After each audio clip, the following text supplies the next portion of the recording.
everybody in the past forget about us down here and we would be a minority of concern on your agendas of what you're taking care of, or are you really going to be concerned about us down here? She asked when they vote me in, if we're going to go to Washington and forget about everybody back here. Ma'am, you're my boss. That is the bottom line. The people here are the boss. People that have forgotten that is why Washington is ruined. And if I ever forget about that, you better send my rear end home and vote me out of office. You better. We are going to do town halls, we're going to do house parties, we're going to do meet and greets. While we're in Congress here, we're going to get our butts chewed every once in a while. That's what matters. Because if you don't, not only do you lose touch with the people, you really start to think you're something special when you're not. You're just a person. Find, you know, your larger, more populated Tucson area usually takes the majority of everything, and we get Chromebooks. Yes, ma'am. Well, you haven't seen that from this campaign. We're down here early and we're down here often. We're down here all the time. That's because it matters. This is the first time I found out you were down here. Oh, sir? Can you explain how they can, Congress can vote on something that's not even written yet? Yeah. He asked, can I explain to him how Congress can vote on something that's not even written yet, such as the health care bill. When they were voting on it in the Senate, it was not even written yet. Well, in that case, not a single Republican objected to the bill. And had you objected, it would have forced them to read that bill word for word in the Senate, where we would have discovered that it wasn't written yet, and it would have stopped immediately. But hey, they were very senatorial, which does my heart well. They were very polite, they were very senatorial. I'm sure they talked about it over a lovely cocktail party that night, about how senatorial they were that day, and now the rest of us have the burden of a government-run healthcare system. The only way it happens is winning elections with people with this mindset. How they do it? Because they obey no rule of law right now. There is no rule of law. The judicial system has completely turned on us in this country. It has. And it's evidenced by the government winning a lawsuit partially against the state of Arizona for checking for a driver's license, and you can wave billy clubs at people at the voting booths. That is when you know the judiciary is completely turned against you. There is no rule of law right now, and that's the problem. There's none. Jesse, where do you stand on our tax dollars being used overseas to build roads and new schools and buildings and stuff overseas that have nothing to do with using our tax dollars for our own country? Oil and Brazil. He asked about them blowing our tax dollars overseas. It's a disgrace. It's a disgrace what they do with our money.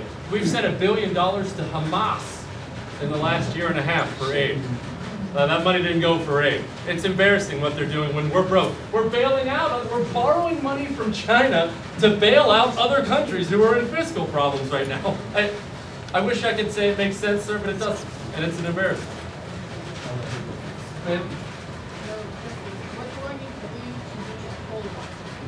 She asked what she needs to do to be a poll watcher. I'm sorry? Can you get her a phone number for him, Katie? You can go online and apply. Katie will get you a phone number for Tom Shelley with Cochise County, and he's the one. You'll go to the Cochise County party and they'll take care of it. Sir? It's not really a question. I understand where you're coming from because you're the new man on the block. Right? But when you tell us that we need to vote, like J.D. Hayworth or for that other guy that we said that took the pledge for no important when he has history and so forth, how can we trust these politicians? We've lost, at least I have. I've lost faith in the political system. He asked about J.D. Hayworth and John Boehner and these others, and you said you've lost faith in the political system. I've lost faith. How in the world can I sit up here and tell you that you should still have faith in the political system? Every person you've ever sent there, well, I won't say every person, that's not true. So many people you've sent there have violated your faith. We're all cynical now. And I'm not telling you to trust anybody, but I am telling you this. There are two directions to go. There's two choices for each and every person in this room to make. You either lay down on the floor and give up and accept your country that will be infested with liberalism and a government that can tell you what kind of light bulbs and windows and toilets to keep in your house and control your salt and obesity rates and all these other things. You either lay down and accept it, or you stand up and fight the political process to get conservatives elected. There is no third direction. Should we be cynical? Yeah, you better. But you're out here now doing the work, looking me in the eye and asking questions. That's what we have to do. There's no third way. There's no, hey, they all stink and walk home. If that's the case, the linchpin here. That's what I mean. Well, you're already doing it. I mean, you're doing it. It's by being here, you're doing it. There is no third way. To throw up your hands, to give up, to say they all stink, is to allow your country to be destroyed. And it is the truth. Are you going to let this country go to crap? Because for over 200 years, people have fought and died for this country so we could be free. I think the least we can do is fight for it politically. No one's asking us to fix bayonets. We can win elections here. Ma'am? I think what, like Carol was saying earlier, what we need to do, and we need to try to get other people to do, is to do our homework. We need to start checking out this stuff going on. There's a lot of places. The only thing is you have to watch out because there's a lot of lies on it.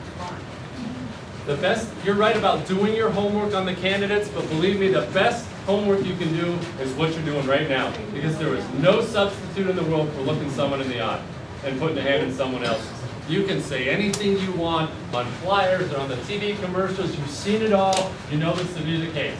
If you can, if they're ever in your area, if they ever care enough to be there, take the time and go out and meet somebody.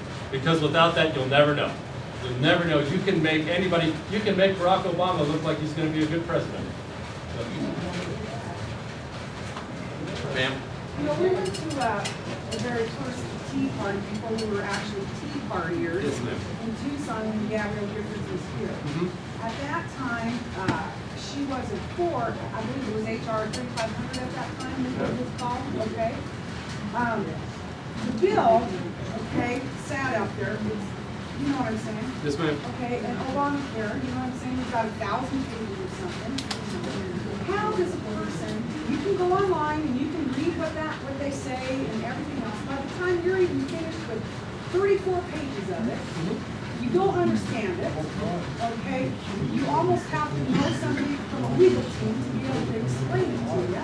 Very simple. You guys, and yes, and the people we put in office don't, you know what I'm saying? I don't understand the whole, I'm online all the time at the sites and everything, the bills that are coming up next, you know, to vote for, and I'm on Mega Vote they tell you how the person has voted for this stuff, but how does the ordinary person, you know what I'm saying, even be informed enough to know how you would want someone to vote on a bill?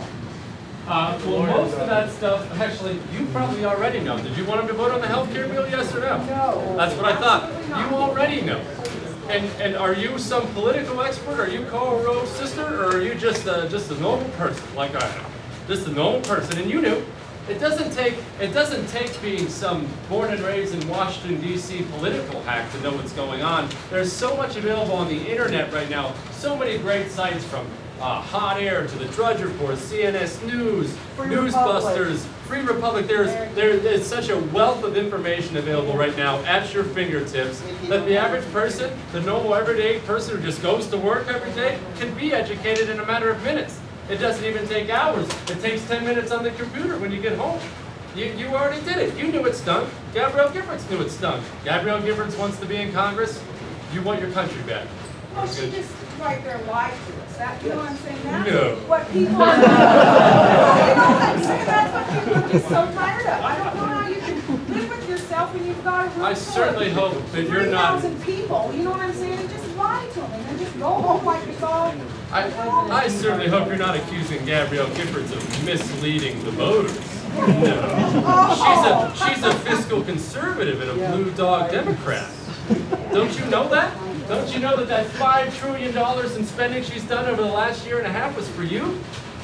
That she added 16,500 IRS agents, nationalized the student loan industry, voted for Nancy Pelosi's budget, voted for the United States Congress to nationalize not only the auto industry, but the energy industry in this country, voted against the fence, against building the fence, but she's a fiscal conservative border hop.